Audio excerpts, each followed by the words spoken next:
The Jim and Terry Show coming to you from the Hobbit Hole Studio in Bobcaygeon without the hot seat being occupied by my good friend Jim. He is away for this week, and I'm trying to catch up a little bit on topics that we might have missed. We've been down and out for 2 weeks now, and I'm not expecting him for another week. He just let me know he's going to be Xing CNE, Canadian National Exhibition, X as in exhibition. So we'll miss a few together, but I'm looking forward to hosting Jim in the old Hobbit Hole studio in a few days. In the meantime, what's got under my skin? What's got in my craw? What's flitting between my ears? Besides crickets, the sound of crickets in August. Yeah, besides that, how about family visits from out west, grandkids? I won't call them little terrorists. Let's just call them active boys. My wife might have a different view of the garden and the gardens pre and post visit of said grandchildren. For me, the joy is in watching the excitement on their faces while trying to control their pathways through the garden. Gardens are of interest to me. I value the work that we have done and to create the flora in our area, control the pathways and plants. However, grandchildren's natural exuberance and engagement of nature is something I also enjoy. So perhaps I was not as diligent as I could have been enforcing the rules of the garden as I should have been. Yes. One person's, I don't even know if I should have used that T word. Will that be flagged by AI? I'm not sure. Let's just say that the grandkids were a little exuberant in their exploration of the garden, and we have a little pond with frogs and fish, and that was, if you can see him, you can touch him. If you can touch him, can you grab him? If you grab him, can you run around and say, see, Mom, see, Mom? Grandpa, look what I found. Put it back. Yeah, scary times. Great visit with my daughter's family. Celebration of family, of all things going on, intergenerationally. Wow, that's a tough one to get off your tongue. I need another coffee.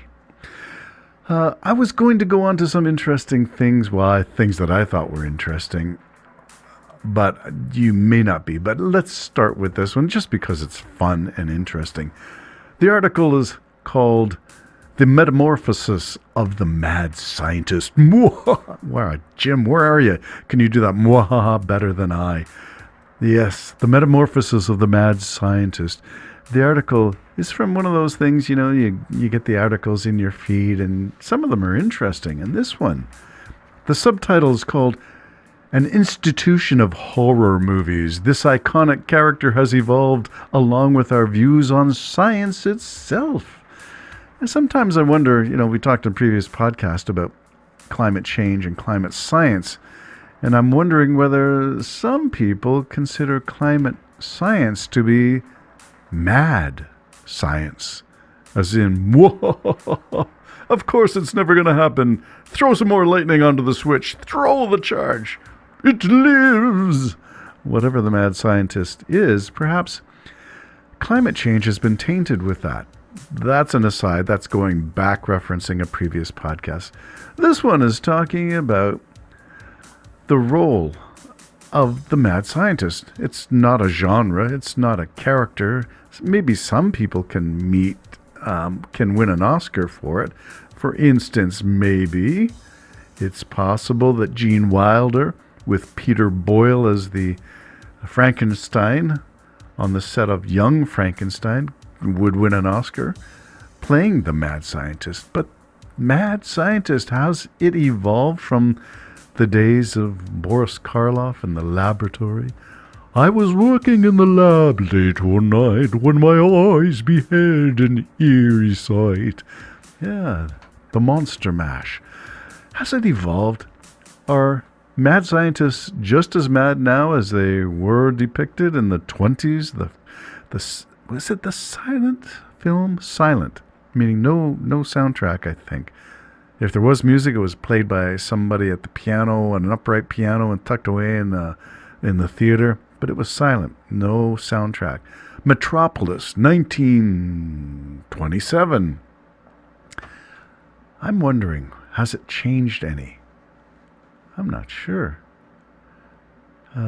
Do we still think of scientists as being mad? The white lab coat with pocket protectors and glasses, dark-rimmed glasses with tape on the nose piece, because invariably the mad scientist is also a clumsy scientist.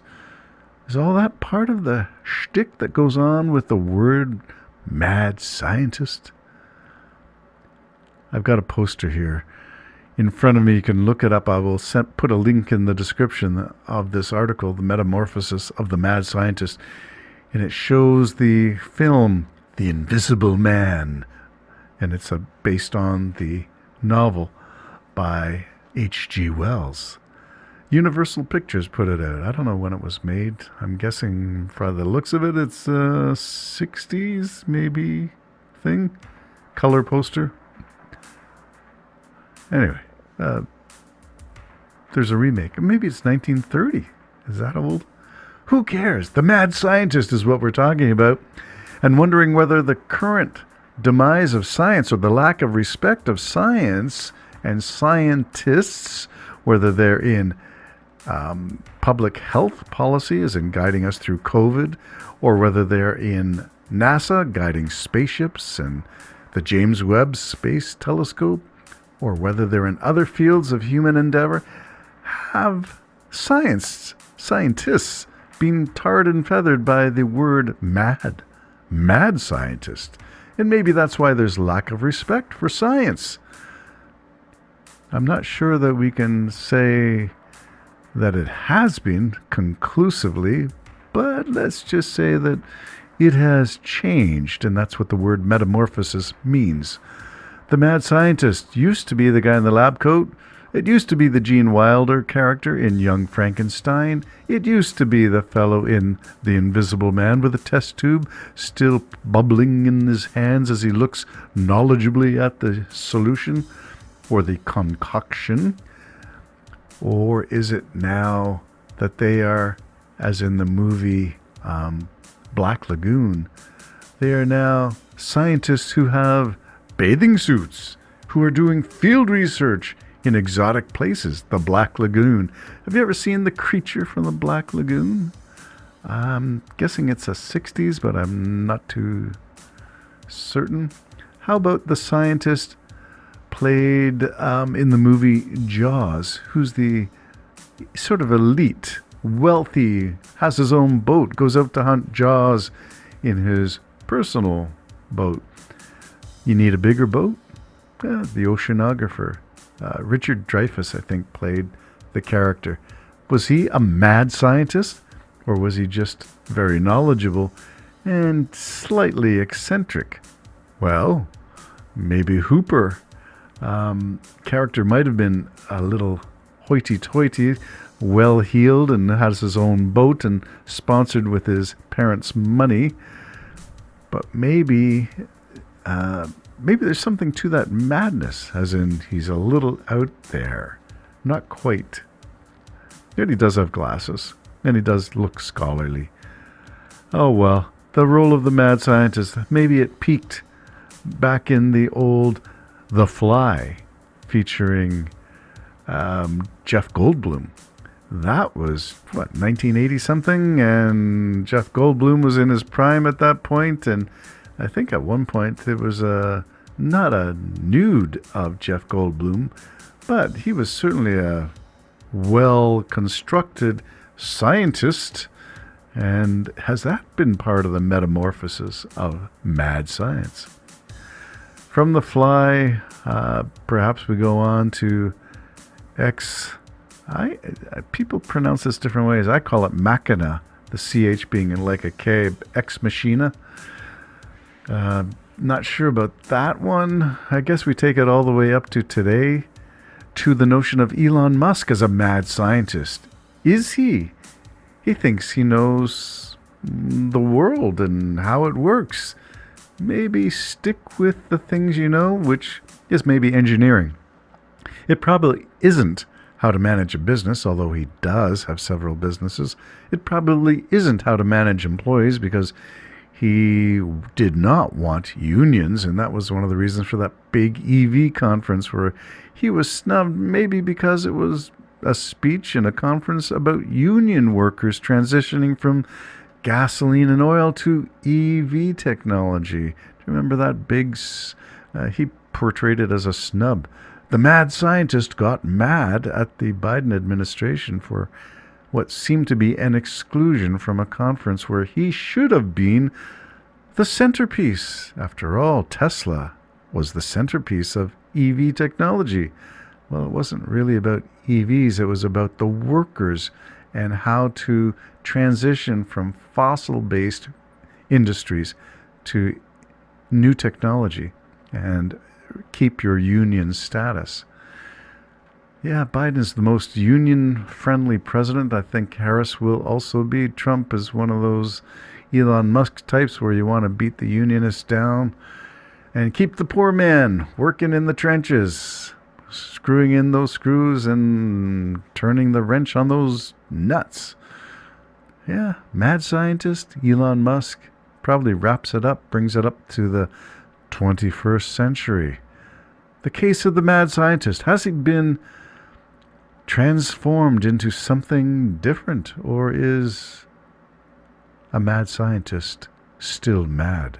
The Jim and Terry Show, bringing to you things that are crossing through our mugs of coffee, on our desk and on our screens, and through the few neurons that fire between our ears from day to day, podcast to podcast.